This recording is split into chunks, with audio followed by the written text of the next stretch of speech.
자, 오늘 성경 말씀은 고린도전서 1장 1절부터 9절까지 말씀입니다.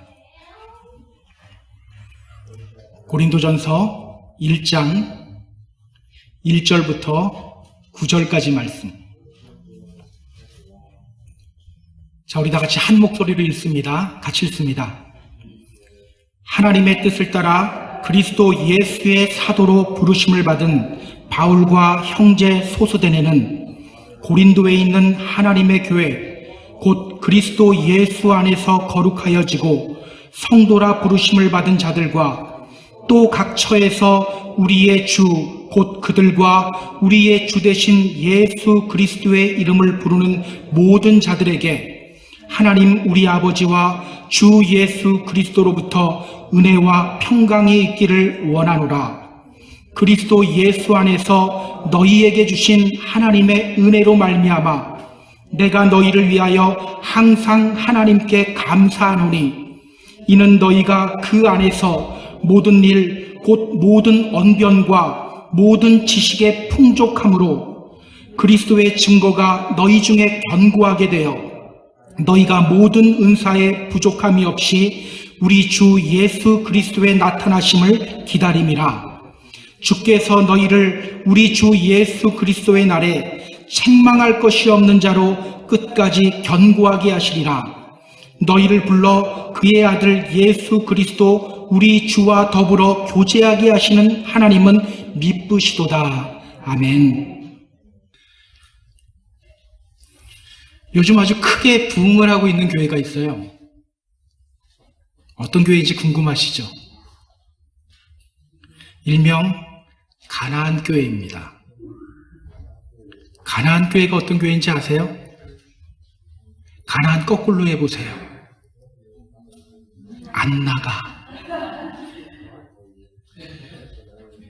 얼마 전 한국에서 조사한 발표에 의하면요, 자신이 그리스도인이라고 하는데 교회에 출석하지 않는 사람들의 비율이 23.3%나 됐어요. 1000명의 기독교인 중에 233명이 교회 안 나간다는 거예요. 우리 주위에도 이런 분들 많이 있죠? 하나님을 믿는다고 하는데 교회 다니지 않는 분들 많이 있어요. 저는요, 이런 소식 들을 때마다 제가 목사라서 그런지 굉장히 큰 책임감을 느낍니다. 왜냐하면요, 목회자에 대한 불만 때문에 안 나가는 경우도 6.3%나 되거든요.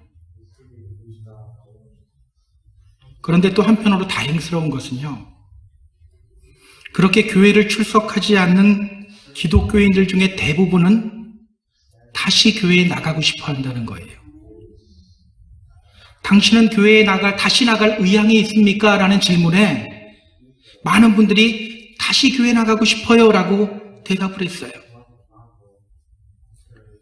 그런 면에서 오늘 본문은요, 우리에게 많은 도전을 줍니다.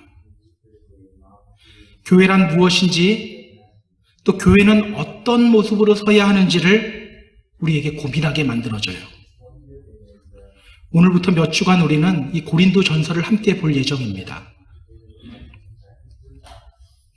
고린도 전서, 바울이 고린도 교회에 보낸 첫 번째 편지입니다. 이 고린도 교회는요, 문제가 아주 많은 교회였어요. 교회 안에 분쟁과 다툼이 있었고요. 또 교인들이 서로 다투다가 세상 법정에 고발하는 일도 있었어요.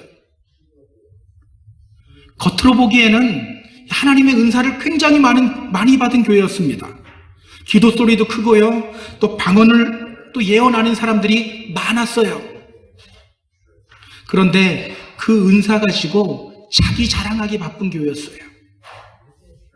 그러다 보니까 서로 사랑하고 품어주지를 못했던 겁니다. 오늘날 교회들의 모습과 많이 비슷한 부분이 많아요. 그런 고린도 교회를 향한 메시지가 바로 이 고린도 전서예요. 따라서 오늘 우리는 교회란 무엇인지, 어떤 교회가 정말 하나님이 원하시는 교회인지, 우리는 어떻게 하나님이 원하시는 교회를 세워 나아가야 하는지 우리가 함께 좀 고민해보는 시간을 가지려고 합니다. 자, 우리 본문으로 들어갈게요. 자, 1절 보시기 바랍니다. 자, 1절. 자, 우리 함께 읽을까요? 같이 읽습니다. 하나님의 뜻을 따라 그리스도 예수의 사도로 부르심을 받은 바울과 형제 소스데네는 하나님의 뜻을 따라 그리스도 예수의 사도로 부르심을 받은 바울과 형제 소스데네는 먼저 바울은요, 이 편지의 발신자가 누구인지를 밝혀요. 발신자가 누구죠? 읽었는데 왜 대답을 못하십니까? 바울. 그리고 또 한 사람이 있죠? 소스데네. 바울과 소스데네예요. 우리 바울은 잘 알잖아요. 소스데네는 누구일까요? 사도행전 18장에 보면요, 이 소스데네가 누구인지가 나와요. 바울이 고린도에서 복음 전한 지 한 1년 6개월 정도 되었을 때 이 고린도 지역에 새로운 총독이 부임해 옵니다. 보통 새로운 총독이 부임하면 가장 먼저 신경 쓰는 게 뭘까요? 그 지역에 있는 높은 사람들과 좋은 관계를 맺는 거겠죠. 당시 유대인들 중에는요, 상류층에 속한 사람들이 많이 있었고 또 상류층과 연결고리를 가지고 있는 사람들이 많이 있었어요. 유대인들은요, 이때가 기회다, 바울을 내쫓을 기회다, 그러고 바울을 고발합니다. 이 사람이 율법을 어기면서 하나님을 경외하라고 사람들을 권합니다. 이런 내용으로 바울을 고발해요. 그런데요, 이 새 총독이 그들의 요구를 들어주지 않아요. 이 새 총독의 이름 갈리오라는 사람인데요, 그가 이렇게 말해요. 너희 유대인들아, 만일 이것이 무슨 부정한 것이나 불량한 행동이었으면 내가 너희 말 들어주는 것이 옳지만, 만일 문제가 언어와 명칭과 너희 법에 관한 것이라면 너희가 스스로 처리해라. 나는 이러한 일에 재판장 되기 원치 않는다. 그러면서 이 고발한 유대인들을 법정 밖으로 쫓아내버려요. 그때의 장면을 성경은 이렇게 묘사하고 있어요. 그들을 법정에서 쫓아내니 모든 사람이 회당장 소스데네를 잡아 법정 앞에서 때리되 갈리오가 이 일을 상관하지 아니하니라. 모든 사람이 회당장 소스데네를 잡아 법정 앞에서 때리되, 법정 앞에서 쫓겨난 사람들이 이 소스데네라는 사람을 잡아서 때리기 시작해요. 그런데 이 소스데네는 어떤 사람이라고 말합니까? 회당장이래요. 고린도 교회의 회당장. 교회가 아니죠. 고린도 회당의 회당장이에요. 그런데 그가 그 전에 왜 때렸을까요? 왜 때렸을까요? 원래 고린도 교회의 회당장은요, 그리스보라는 사람이에요. 근데 이 그리스보가 바울을 만난 뒤에 예수님 영접했어요. 그리고 회당장직을 그만두고 바울을 따르기 시작했어요. 소스데네는요, 그 그리스보의 뒤를 이어서 이 고린도 회당의 회당장이 된 사람이에요. 그런데 소스데네도 예수를 믿기 시작한 거예요. 그래서 그들은 올라오는 화를 억제하지 못하고 소스데네를 때리기 시작한 거예요. 왜? 이미 총독이 말했거든요. 너희 일 너희가 알아서 처리해라. 거기서 때리기 시작한 거예요. 그렇게 예수 믿고 매 맞았던, 핍박받았던 소스데네가 지금 바울과 함께 고린도 전서의 공동 저자가 되어 있는 겁니다. 그런데 여러분, 1절을 다시 한번 보세요. 1절, 여기서 우리가 좀 주목해야 될 표현이 있습니다. 그것이 뭘까? 바울이 자신을 어떻게 소개하고 있는지를 주목해야 돼요. 어떻게 소개하고 있죠? 하나님의 뜻을 따라 그리스도 예수의 사도로 부르심을 받은 바울, 하나님의 뜻을 따라 그리스도 예수의 사도로 부르심을 받은 바울. 오늘 바울은요, 자기를 뭐라고 이야기합니까? 사도라고 이야기해요. 예수님의 사도라고 표현해요. 왜 그는 사도라고 표현할까요? 이 바울 서신들을 가만히 살펴보면요, 바울이 자신을 사도라고 소개하는 경우가 있고 또 그렇지 않은 경우가 있어요. 나중에 기회 되면 한번 인사말만 한번 찾아보세요. 사도로 소개할 때가 있고 그렇지 않을 때가 있어요. 고린도 전서에서는 자신을 사도라고 명시하고 있는 거예요. 왜일까요? 여러분, 자식이 아빠를 아빠로 여기지 않고 버릇없이 굴면 그때 아빠가 뭐라고 합니까? 내가 너 아빠야 라고 말하겠죠. 내가 너 아빠야. 나 너 친구 아니야. 너 아빠야 라고 말할 거예요. 마찬가지예요. 당시 바울이 사도가 아니라고 말하는 사람들이 꽤 있었어요. 당시 바울에 대해서 이렇게 말하는 사람들이 있었어요. 바울은 사도가 아니야. 사도는 예수님의 직속 제자여야 되는데 바울은 예수님의 직속 제자가 아니니까 사도가 아니야. 그렇게 주장한 대표적인 교회가 바로 이 고린도 교회예요. 또 한 교회가 갈라디아 교회예요. 그래서 지금 바울은요, 인사말에서 자신이 먼저 사도라는 것을 분명하게 밝히고 있는 겁니다. 그렇게 함으로써 자신이 전한 복음이 정당성을 갖게 하려고 하고 있는 거예요. 여러분, 한번 생각해 보세요. 바울은 사도가 아니라는 소식이 이 고린도 교회 안에서 들린다는 소식 들었을 때 바울 기분이 어땠을까요? 여러분, 고린도 교회는요, 바울이 천막 치는 일을 하면서 1년 6개월 동안 복음을 전했던 교회예요. 정말 많은 애정을 쏟았던 곳이에요. 그런데 바울이 떠나자마자 그들 중에 이런 말 하는 사람들이 생기는 거예요. 바울은 사도가 아니야. 바울 사도 아니야. 여러분이 바울 입장이라면 화가 날까요? 화가 나지 않을까요? 화가 나죠. 이게 화가 나는 상황이에요. 그래서 고린도전서를 우리가 가만히 읽어보면요, 이 바울의 어조가 조금 격앙되어 있다는 것을 우리는 알게 돼요. 자, 그럼 2절, 3절 보시기 바랍니다. 자, 우리 같이 읽을까요? 같이 읽습니다. 고린도에 있는 하나님의 교회, 곧 그리스도 예수 안에서 거룩하여지고 성도라 부르심을 받은 자들과 또 각 처에서 우리의 주, 곧 그들과 우리의 주 되신 예수 그리스도의 이름을 부르는 모든 자들에게 하나님 우리 아버지와 주 예수 그리스도로부터 은혜와 평강이 있기를 원하노라. 자, 발신자가 누구인지를 밝힌 바울은요, 이제 고린도 교인들에게 인사말을 해요. 하나님 우리 아버지와 주 예수 그리스도로부터 은혜와 평강이 있기를 원하노라. 여기서 우리가 조금 또 눈여겨봐야 될 표현이 있어요. 본문 가만히 보세요. 바울이 고린도 교회를 향해 뭐라고 말하고 있죠? 바울이 고린도 교회를 향해 어떤 표현을 하고 있어요?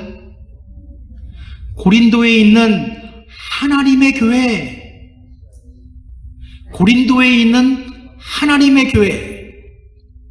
여러분, 사실 이 표현이요, 굉장히 독특한 표현이에요.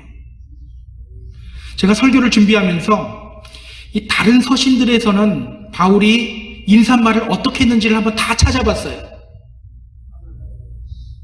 고린도에 있는 하나님의 교회, 이 표현은요, 오직 고린도 전서와 후서에서만 사용해요. 예를 들어 볼까요? 갈라디아서를 쓰면서 그는 이렇게 말해요. 갈라디아 여러 교회들에게. 데살로니가에서는 또 이렇게 말해요.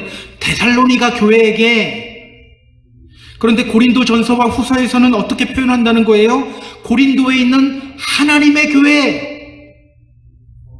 고린도에 있는 하나님의 교회. 무언가 의도가 있겠죠. 무언가 의도가 있어요. 왜 바울은 이 고린도 교회에만 이런 특별한 표현을 사용하고 있는 걸까요? 고린도에 있는 하나님의 교회, 고린도 교회만 하나님의 교회이기 때문일까요? 그렇지는 않겠죠. 당시 이 고린도 교회 안에 어떤 일이 일어나고 있었는지를 우리가 좀 알아야 돼요. 우리가 다음 주에 좀 더 자세하게 볼 건데, 우리 잠시 고린도전서 1장 11절, 12절 보시기 바랍니다. 바로 그 뒷부분이니까요. 고린도전서 1장 11절, 12절. 자, 우리 같이 읽습니다. 내 형제들아, 근로의 지편으로 너희에 대한 말이 내게 들리니 곧 너희 가운데 분쟁이 있다는 것이라. 내가 이것을 말하거니와 너희가 각각 이르되 나는 바울에게, 나는 아볼로에게, 나는 게바에게, 나는 그리스도에게 속한 자라 한다는 것이니. 지금 고린도 교회 안에 어떤 문제가 일어나고 있죠? 그 문제가 뭐예요? 너희 가운데 분쟁이 있다는 것이라. 어떤 문제가 일어나고 있어요? 분쟁이 있었대요. 어느 날 바울의 귀에 소식이 들려요. 고린도 교회 안에 4개의 당파가 있대요. 어떤 사람들은 말해요. 나는 바울에게 속했습니다. 또 어떤 사람들은 말해요. 나는 아볼로에게 속했습니다. 또 어떤 사람들은 말해요. 나는 게바, 즉 베드로에게 속했습니다. 이렇게 말하는 사람도 있어요. 나는 그리스도에게 속했습니다. 이렇게 고린도 교회는요, 4개의 당파가 있었어요. 바울파, 아볼로파, 게바파, 그리스도파. 바울파는 어떤 파일까요? 고린도 교회의 개척자인 바울을 따르는 사람들의 모임이에요. 아볼로파는 바울 다음에 고린도 사람들을 가르친 사람이 아볼로거든요. 그 아볼로를 따르는 사람들이에요. 게바파는 예수님의 직속 제자인 베드로를 따르는 사람들이에요. 그리스도파는 어떤 사람일까요? 얼핏 보면 이 사람들이 맞는 것처럼 보이죠. 실제로는 그렇지 않아요. 야, 이 파 저 파 난 다 싫다. 나는 그냥 그리스도께 속하겠다. 그러면서 그들도 또 다른 당파를 만든 거예요. 그래서 오늘 바울은요, 그런 고린도 교회를 향해서 말하는 겁니다. 고린도에 있는 하나님의 교회, 고린도에 있는 하나님의 교회. 그렇다면 여러분, 바울이 고린도 교회를 향해서 고린도에 있는 하나님의 교회라고 말하는 이유가 뭘까요? 교회 누구 거다? 하나님 거다라는 거예요. 하나님 거다. 바울의 교회도 아니고 아볼로의 교회도 아니고 베드로의 교회도 아니고 하나님의 교회다. 바로 이것을 말하기 위함이에요. 바울의 교회도 아니요, 아볼로의 교회도 아니요, 베드로의 교회도 아니요, 하나님이 교회의 주인이다. 지금 바울은요, 고린도에 있는 하나님의 교회라는 이 특별한 표현을 통해서 교회의 주인이 누구인지를 그들에게 정확하게 말하고 있는 거예요. 여러분 기억하세요. 교회는 하나님의 교회입니다. 목사의 교회 아니에요? 예, 목사교회 아닙니다. 개척 멤버들 교회 아닙니까? 개척 멤버들 교회도 아니에요. 하나님의 교회. 그럼 우리 교회 아닙니까? 여기서 조금 헷갈리기 시작하죠. 하나님의 교회예요. 에베소서 1장 22절 23절은 말해요. 또 만물을 그의 발 아래 복종하게 하시고 그를 만물 위에 교회의 머리로 삼으셨느니라. 교회는 그의 몸이니 만물 안에서 만물을 충만하게 하시는 이의 충만함이니라. 그를 만물 위에 교회의 머리로 삼으셨느니라. 교회는 그의 몸이니. 여러분, 교회의 머리가 누구라고 해요? 왜 대답을 못하죠? 교회의 머리 누구라고 합니까? 그리스도, 예수님이라는 거예요. 교회의 몸은 또 누구라고 해요? 몸도 예수님이래요.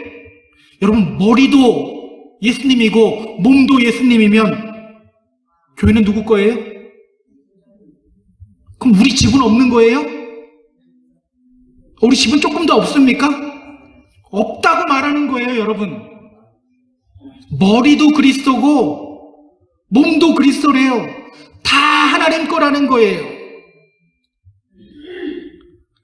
요즘 교회를 보면서 안타까운 것이 뭔지 아세요? 말로는 하나님의 교회라고 해요. 근데 실제로는 하나님으로부터 자꾸 그 교회를 뺏으려고 해요. 죄송한 이야기지만 사실은 목사들이 그 일 제일 많이 합니다. 계속 저 위에서 기도해 주셔요. 그렇게 하지 말게 해달라고. 이렇게 돌면 어떻게 되는지 모르거든요. 요즘 한국 보면 이 담임 목사직을 아들에게 세습하는 문제들이 많이 대두되고 있죠. 그런 일 왜 벌어집니까? 교회를 자기 것으로 여기기 때문이에요. 겉으로는 하나님의 뜻인 것 마냥 포장해요. 그런데 그 속을 가만히 들여다보면요, 다 자기 뜻이에요. 교회 안에서 일어나는 분쟁, 이것도 마찬가지죠. 하나님의 이름을 포장하면서 정의를 이야기하지만 가만히 그 안을 들여다보면요, 다 자기 뜻이에요. 자기 뜻대로 안 되기 때문이에요. 그래서 여러분, 어떤 사람이 진짜 교인인지 아세요? 교회 안에서 자기 죽이는 사람이 진짜 교인이에요. 교회 안에서 자기를 죽이는 사람. 여러분, 우리 다 한 손가락 하잖아요. 여러분 몰라서 그런데 저도 한 손가락 하거든요. 여러분, 우리 다 한 고집 하잖아요. 다 고집 있죠? 그거 죽이는 사람이 진짜 교인이라는 거예요. 그래서 바울은요, 고린도전서를 쓰면서 저 뒷부분에서 이렇게 고백해요. 고린도전서 9장 27절에서 이렇게 고백해요. 내가 내 몸을 쳐서 복종하게 함은, 자기를 쳐서 복종하게 한대요. 근데 더 뒤로 가면 뭐라고 하는지 아세요? 고린도전서 15장에서 이렇게 말해요. 나는 날마다 죽노라. 나는 날마다 죽노라. 처음에는 자기를 쳐서 복종하게 한다고 하는데요, 나중에는 날마다 죽는데요. 왜? 그래야 하나님의 교회가 온전히 서기 때문이에요. 저는요, 오늘 이러한 일이 저와 여러분에게서 일어났으면 좋겠어요. 여러분, 교회가 하나님의 교회임을 믿습니까? 그렇다면 날마다 죽고 계십니까? 잘 안 되죠. 여러분, 내가 죽고 있는지 아니면 그냥 펄쩍펄쩍 옛사람이 살아있는지 확인해보는 방법이 있어요. 그게 뭘까요? 내가 계획하고 원하는 대로 움직여지지 않으면 못 참겠습니까? 내가 살아있다는 증거예요. 혹시 교회 안에서 얼굴만 보기만 해도 짜증이 나는 사람이 있습니까? 내가 살아있다는 증거예요. 누가 나 알아주지 않아서 섭섭합니까? 내가 살아있다는 증거더라고요.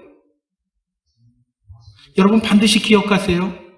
이런 생각들이 자꾸 머릿속에 떠오르면 빨리 쳐버려야 돼요. 이런 마음, 이런 생각을 우리가 내리고 마음속에 담아두는 순간 교회 안에는요, 분쟁이 일어나기 시작하고 자기 자랑하기 바쁜 교회가 되는 거예요. 저는 오늘 고린도에 있는 하나님의 교회라고 외치는 이 바울의 외침이 오늘 우리들에게 큰 도전이 되었으면 좋겠어요. 고린도에 있는 하나님의 교회. 여러분, 바울이 이렇게 말하기 쉬웠을까요? 이 교회는 내 교회다, 이렇게 외치고 싶은 마음이 바울에게 없었을까요? 여러분, 이 고린도 교회는요, 바울의 피와 땀이 서린 곳이에요. 이곳에서 사역하면서 바울은요, 사례금도 받지 않았어요. 낮에는 뜨거운 태양 아래서 천박치는 일을 하고 남들 쉴 때 말씀 전했어요. 그렇게 1년 반 동안 온몸과 마음을 불살랐던 곳이 바로 이곳 고린도예요. 그의 안에 이렇게 외치고 싶은 마음이 왜 없었을까요? 여러분, 고린도 교회 누가 개척했습니까? 시작하기가 얼마나 어려운지 아세요? 그거 감당한 사람이 누구입니까? 저라면 이렇게 했을 것 같은데. 왜 없었을까요? 자기가 떠나자마자 그 다음으로 온 아볼로에게 딱 붙어서 나는 아볼로파다 이렇게 이야기하는 사람 얼마나 얄미웠을까요? 저라면 되게 얄미웠을 것 같아요. 그런데 그는 외치는 거예요. 교회는 하나님의 교회입니다. 바울의 교회 아닙니다. 하나님의 교회입니다. 우리도 이렇게 외쳐야 돼요. 교회는 하나님의 교회다. 펜사콜 한행교회 누구 교회다? 하나님의 교회다. 여러분, 지난 주일이 저희 교회 4번째 생일이었던 거 아세요? 예, 딱 4년 전 1월 둘째 주에 저희가 여기서 첫 예배를 드리기 시작했어요. 저는 이때 교회가 하나님의 교회라는 사실을 더 명확하게 우리의 머리와 가슴에 새기는 시간이 되었으면 좋겠습니다. 늘 나를 죽이며 하나님이 교회의 주인 되게 하시는 저와 여러분 다 되기를 주님의 이름으로 부탁드립니다. 자, 그렇다면 여러분, 어떻게 교회가 진정 하나님의 교회가 될 수 있을까? 어떻게 우리가 진정 하나님의 교회가 될 수 있을까? 나를 죽이는 것. 근데 어떻게 하지 나를 온전히 죽일 수 있을까? 우리는 먼저요, 교회가 무엇인지를 정확하게 알아야 돼요. 하나님에 대한 교회의 정의를 올바르게 세워야 돼요. 그래야 교회를 올바로 세울 수 있겠죠. 하나님의 교회란 무엇일까요? 여러분, 교회를 어떻게 정의 내리고 계셔요? 오늘 성경은요, 하나님의 교회에 대해서 명확하게 정의를 내려요. 자, 우리 2절 다시 한번 보세요. 큰일이네요. 아직 1, 2, 3절을 넘어가지 못하고 있어서. 자, 2절 다시 한번 보시기 바랍니다. 우리 다시 한번 읽어볼까요? 같이 읽습니다. 고린도에 있는 하나님의 교회, 곧 그리스도 예수 안에서 거룩하여지고 성도라 부르심을 받은 자들과 또 각 처에서 우리의 주, 곧 그들과 우리의 주 되신 예수 그리스도의 이름을 부르는 모든 자들에게, 하나님의 교회에 대해서 어떻게 정의하고 있어요? 하나님의 교회, 곧 그 다음이 정의겠죠. 그리스도 예수 안에서 거룩하여지고 성도라 부르심을 받은 사람들, 우리 주 되신 예수 그리스도의 이름을 부르는 모든 사람들. 여러분, 교회하면 어떤 이미지 떠오르세요? 언제부터인지는 몰라도 우리는 교회라는 단어를 들으면요, 먼저 어떤 건물 모양을 먼저 생각하죠. 뾰족한 종탑이 있고 그 위에 십자가가 있는 모양을 떠올려요. 그런데 오늘 바울은요, 다른 시선으로 바라보고 있는 거예요. 그리스도 예수 안에서 거룩하여지고 성도라 부르심을 받은 사람들, 우리 주 되신 예수 그리스도의 이름을 부르는 모든 사람들.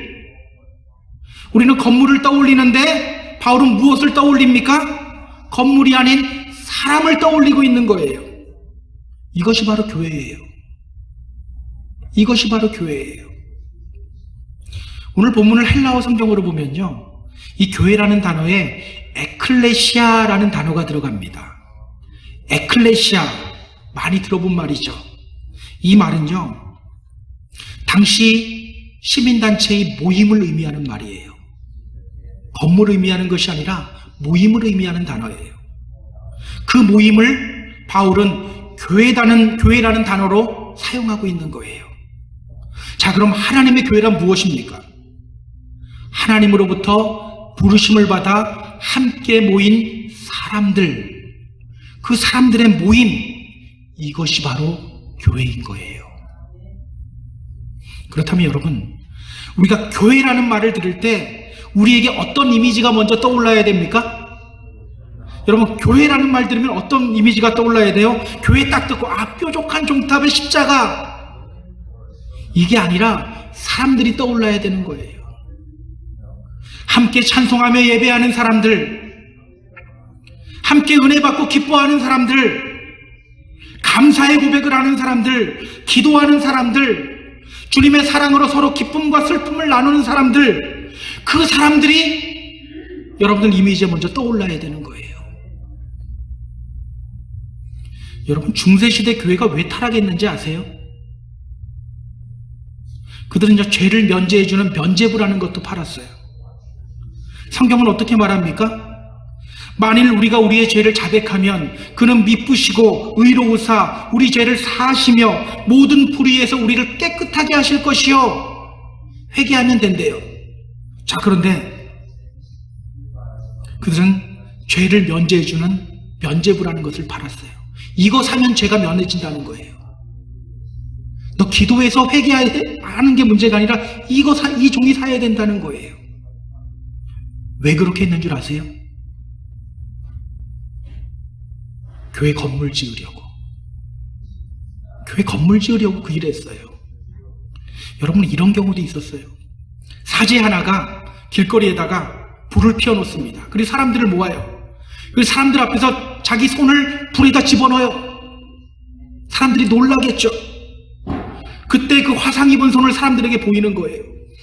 여러분, 지옥이 얼마나 무서운 곳인지 아십니까?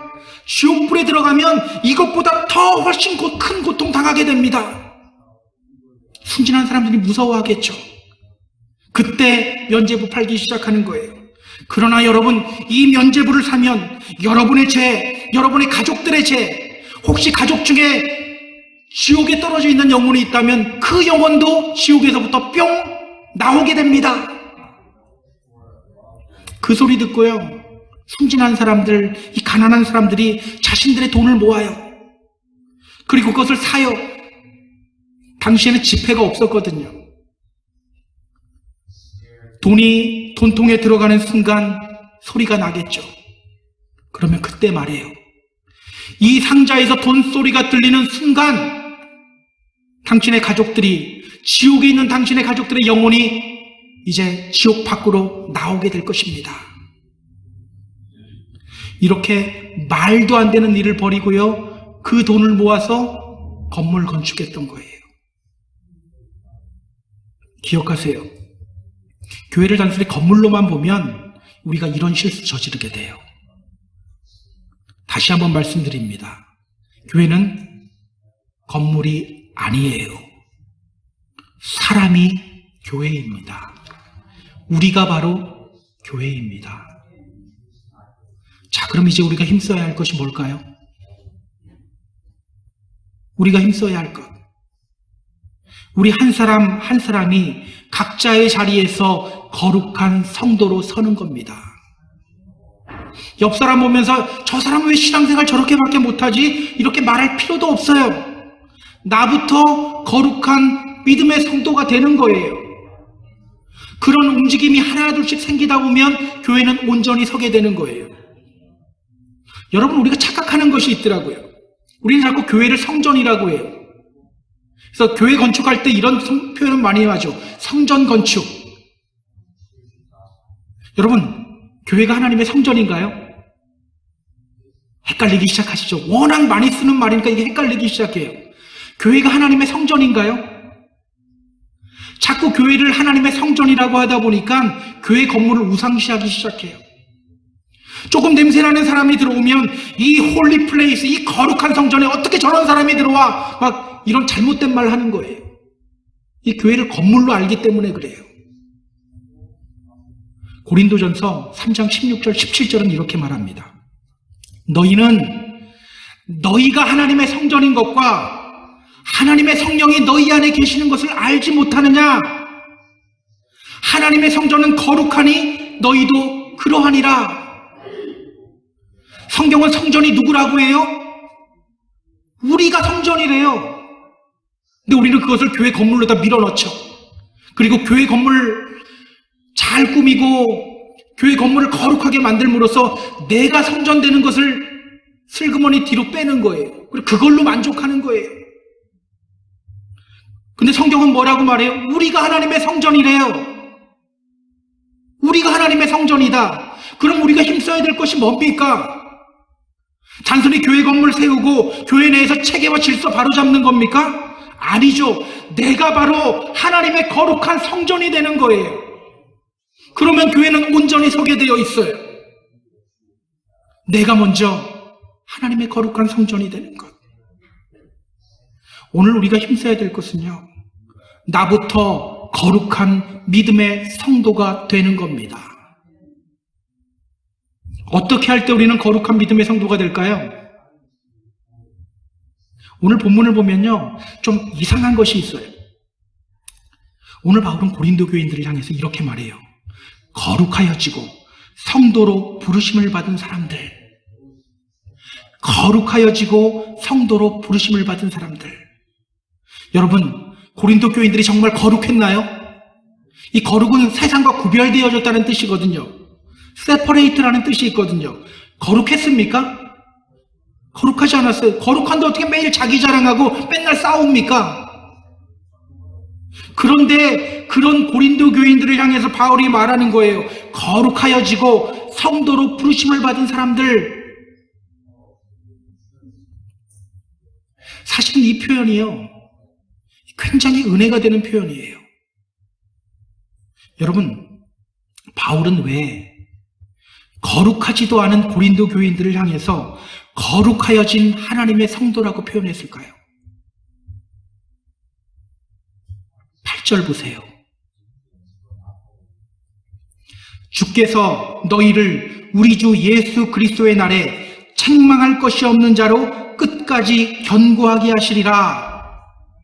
주님께서 그리스도의 날에 책망할 것이 없는 자로 견고하게 고린도 교인들을 만드실 것이기 때문에. 왜 하나님이 그렇게 만듭니까? 9절 보세요. 너희를 불러 그의 아들 예수 그리스도 우리 주와 더불어 교제하게 하시는 하나님은 미쁘시도다. 우리 하나님이 어떤 분이시기 때문이라고 말하는 거예요?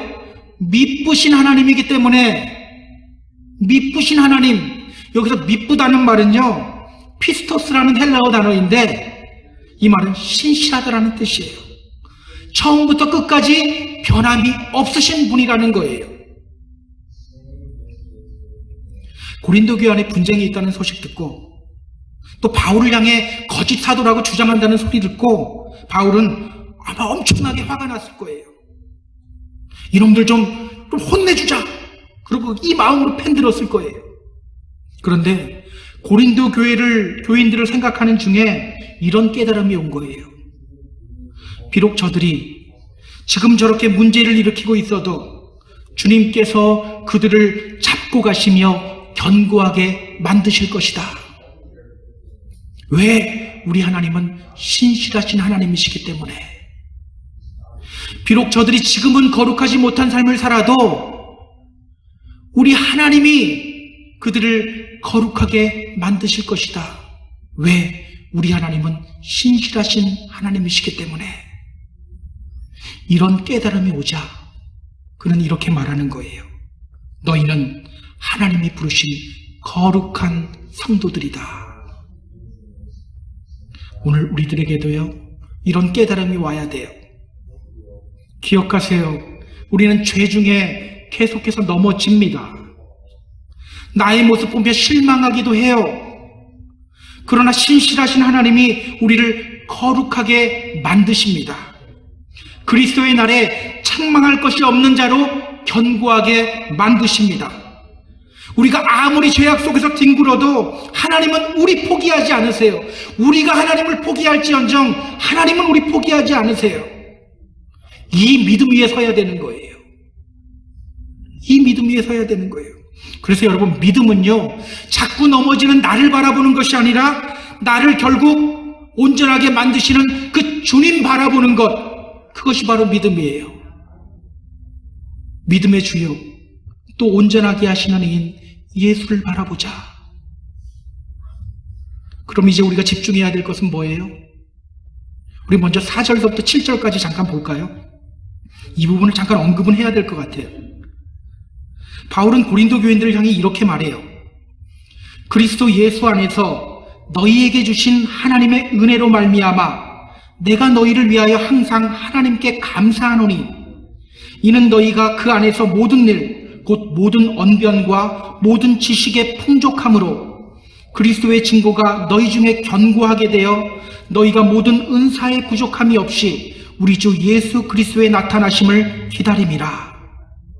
여러분, 이 말이 고린도 교인들을 향한 칭찬같이 들리죠. 사실은 칭찬이 아니에요. 고린도서를 우리가 좀 여러 번 읽다 보면 이 말이 칭찬이 아니라는 것을 우리는 알게 돼요. 왜냐? 이 고린도 교인들은요, 철학이 발달했던 아테네에서 가까이 있었기 때문에 언변과 지식이 많았어요. 또 은사를 많이 체험했어요. 특히 방언과 예언의 은사들이 막 일어났어요.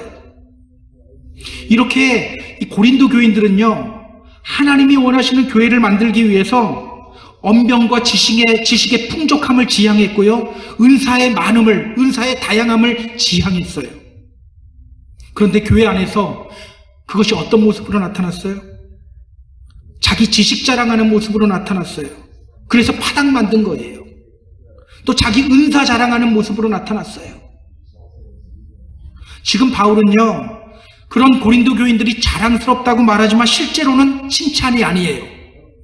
그것보다 이것을 살짝 칭찬하면서 더 중요한 것을 이야기하기 위함이에요.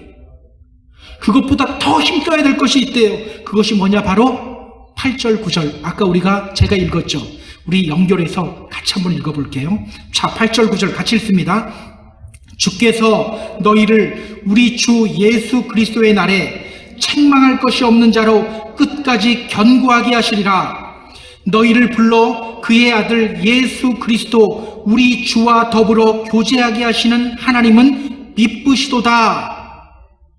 그것들보다 더 중요한 것, 지식 넘치게 만들고 은사 많이 세우는 것보다 더 중요한 것은 미쁘신 신실하신 하나님을 신뢰하는 것이고 그리스도의 날에 거룩한 자로 만들어 가신 주님 바라보는 것이다. 바로 이 말하고 있는 겁니다. 그렇다면 우리가 힘써야 될 건 뭡니까? 우리를 거룩하게 만드시는 그 신실하신 하나님 믿으며 그 주님의 만지심에 우리의 마음과 생각을 맡기는 거예요. 그것이 바로 믿음이요.